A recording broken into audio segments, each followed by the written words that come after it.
warahmatullahi wabarakatuh. Kami dari kelompok 6 akuntansi ingin mempresentasikan hasil tugas 4 dan 5 anggota kelompok 6, yaitu ada Handito Perwira Negara dengan NPM 328, saya sendiri dan Nurwenda Permana Ilusendi 336, lalu ada Adi Mutia Sianturi 357, ada Calvin 346, dan Alwani 345. Untuk pembahasan yang akan kami presentasikan yaitu kami akan menjawab soal tugas 4, kemudian teori harga pokok pesanan, dan arus biaya. Untuk itu dipersilakan.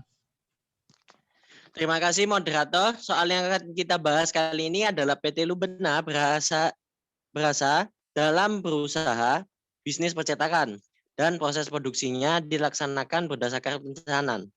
Metode penentuan harga pokok produksi yang digunakan adalah full costing. Pada November 2000X, PT Lubena mendapat pesanan yang dapat untuk mencetak undangan sebanyak 1.500 lembar dari PT Aviva dengan harga yang dibebankan sebanyak Rp3.000 per lembar. Lalu dilanjutkan dalam bulan yang sama juga, perusahaan menerima pesanan untuk mencetak pamflet iklan sebanyak 20.000 lembar dari PT Mahira dengan harga yang dibebankan sebanyak Rp1.000 per lembar.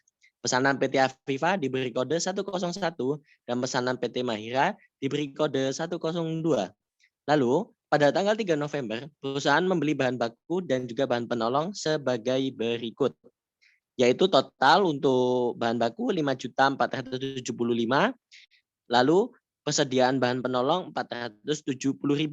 Lalu utang dagang sebanyak 5.945 dan di total balance sebanyak 5.945. Selanjutnya, moderator.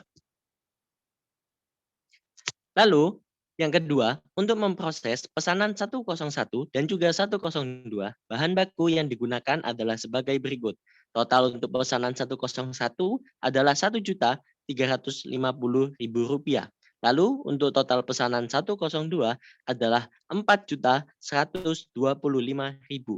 Lalu barang dalam proses B3 yang terdapat pada 2A, jurnal pemakaian bahan baku dan juga penolong, sebanyak Rp5.475 serta BOP Rp300.000 dengan total balance sebanyak Rp5.775.000.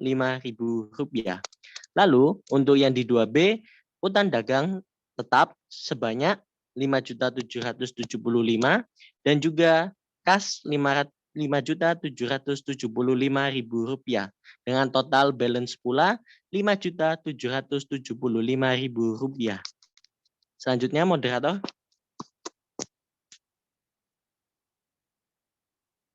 Lalu, biaya tenaga kerja yang dikeluarkan oleh Departemen Produksi adalah sebagai berikut.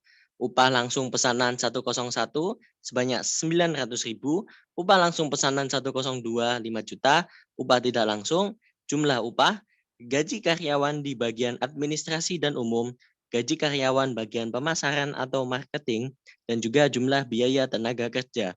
Total adalah Rp20.400.000. Bisa dilihat pada jurnal A, B, dan C, yaitu jurnal pengumpulan data biaya tenaga kerja, jurnal pendistribusian tenaga kerja, dan jurnal pembayaran gaji dan upah. Total balance semua Rp20.400.000. Selanjutnya akan dilanjutkan oleh teman saya, Adi Sianturi. Oke, baik. Saya akan melanjutkan dari teman saya Handito. Yang selanjutnya yaitu biaya overhead pabrik dibebankan kepada produk atas dasar tarif sebesar 150% dari biaya tenaga kerja langsung. Yang kelima, selain biaya bahan penolong dan biaya tenaga kerja tidak langsung, BOP yang sesungguhnya terjadi adalah sebagai berikut, yaitu biaya depresiasi mesin sebesar Rp1.500.000, biaya depresiasi gedung pabrik sebesar Rp2.000.000, biaya asuransi gedung pabrik dan mesin sebesar Rp700.000, biaya pemeliharaan mesin sebesar Rp1.000.000, biaya pemeliharaan gedung sebesar Rp500.000, dan total semua biayanya yaitu Rp5.700.000. Keenam, pesanan nomor 101 telah selesai diproduksi dan telah diserahkan kepada pemesan. Sementara pesanan 102 sampai akhir periode belum selesai dikerjakan dan masih dalam proses pengolahan. Yang kelima, jurnal pencatatan BOP. Yang pertama, akumulasi depresiasi mesin pada debit sebesar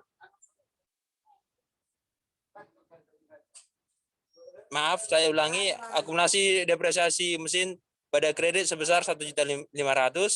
Yang kedua, akumulasi depresiasi pabrik pada kredit sebesar 2 juta rupiah, utang asuransi pabrik dan mesin sebesar 700.000 rupiah. Yang berikutnya, akumulasi pemeliharaan mesin pada kredit sebesar 1 juta dan akumulasi pemeliharaan pabrik sebesar 500.000. Jadi totalnya 5.700.000 rupiah. Selanjutnya, jurnal pembelian BOP. Barang dalam proses BOP pada debit sebesar 8.850 dan BOP pada kredit sebesar 8.850. Jadi total semua yaitu 8.850.000 rupiah.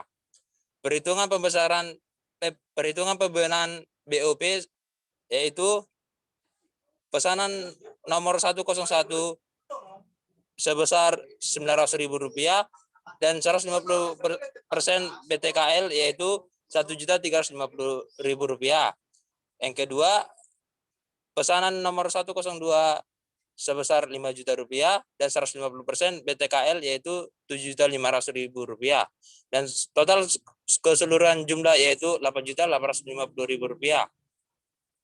Yang keenam, jurnal untuk memindahkan saldo BOP ke DB ke BOP SES. Antara lain yaitu BOP DB pada kredit sebesar 8.850.000 rupiah, selisih BOP pada debit yaitu 150.000 rupiah dan BOP SES sebesar 9 juta rupiah. Dan total seluruh jumlahnya yaitu 9 juta rupiah. Berikut perhitungan pemindahan saldo. Baik, kepada moderator disilakan untuk melanjutkan slide berikutnya.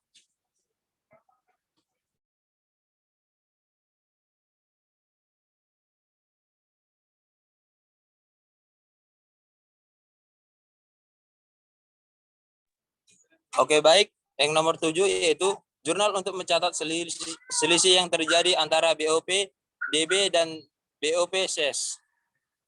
Yaitu selisih BOP sebesar 150.000 pada debit dan yang kedua BOP SES pada kredit yaitu sebesar 150.000. Jadi total keseluruhannya 150.000 rupiah.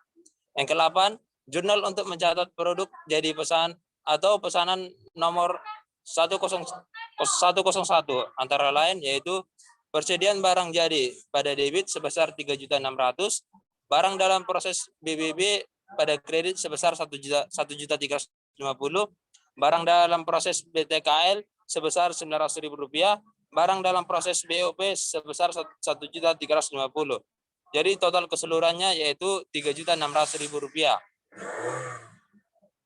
Yang ke-9, jurnal penyerahan barang jadi pesanan. Yaitu antara lain harga pokok penjualan pada debit sebesar 3.600.000 dan persediaan barang jadi sebesar 3.600.000. Jadi total keseluruhannya yaitu 3.600.000. Terima kasih. Saya lanjutkan untuk rekan saya berikutnya. Baik, yang selanjutnya adalah jurnal akhir bulan untuk memindahkan BDP ke persediaan BDP. Persediaan barang dalam proses di debit seharga Rp16.625.000 dan barang dalam proses BBB di kredit seharga Rp4.125.000. Selanjutnya, barang dalam proses BTKL di kredit seharga Rp5.000.000. Yang terakhir, barang dalam proses BOP di kredit seharga Rp7.500.000. Lalu totalnya keseluruhannya adalah Rp6.625.000.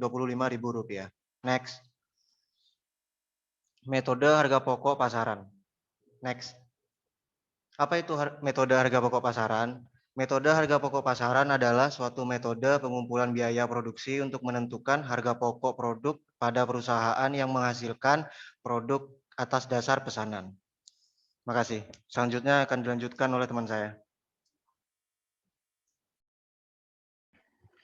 Baik, lalu tujuan metode harga pokok pasaran.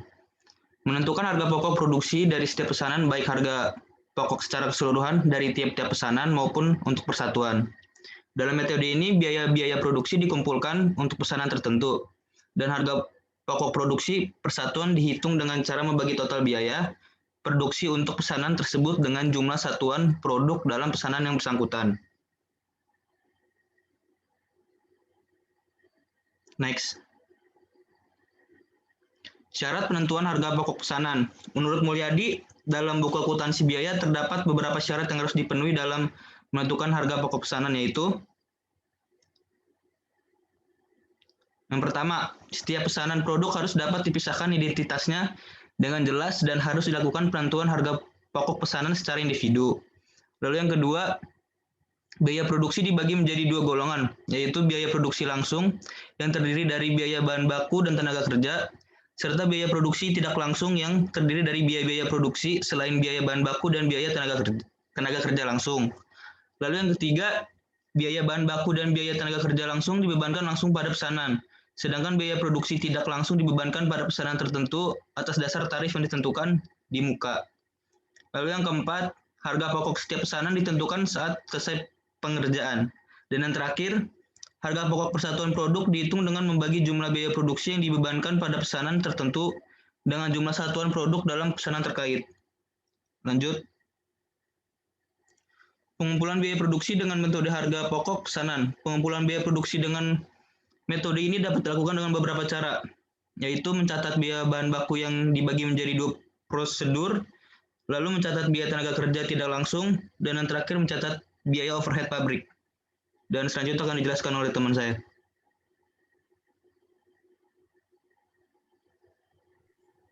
Baik, selanjutnya akan dijelaskan. Baik, selanjutnya yaitu karakteristik metode harga pokok pesanan.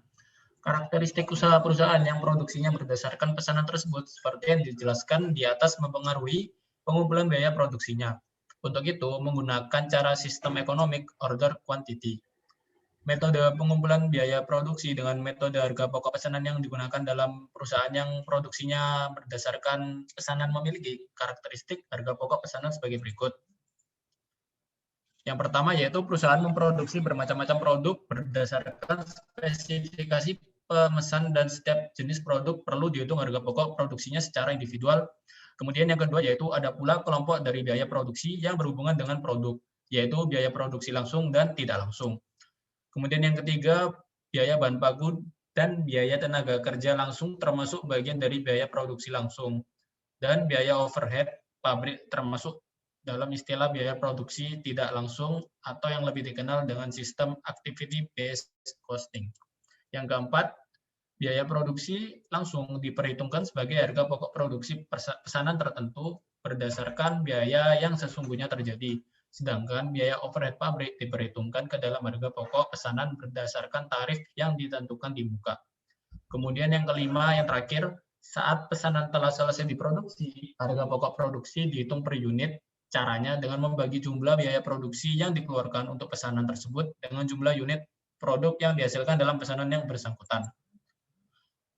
Kemudian yaitu metode harga pokok pesanan, yaitu perusahaan menghasilkan produk yang homogen, produknya bersifat standar, dan tidak tergantung pada spesifikasi yang diminta oleh pembeli.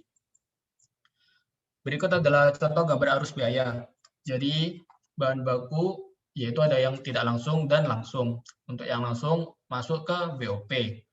Untuk yang bahan baku langsung itu masuk ke BDP. Kemudian dua barang ini menjadi barang jadi. Lalu dimasukkan ke harga pokok penjualan.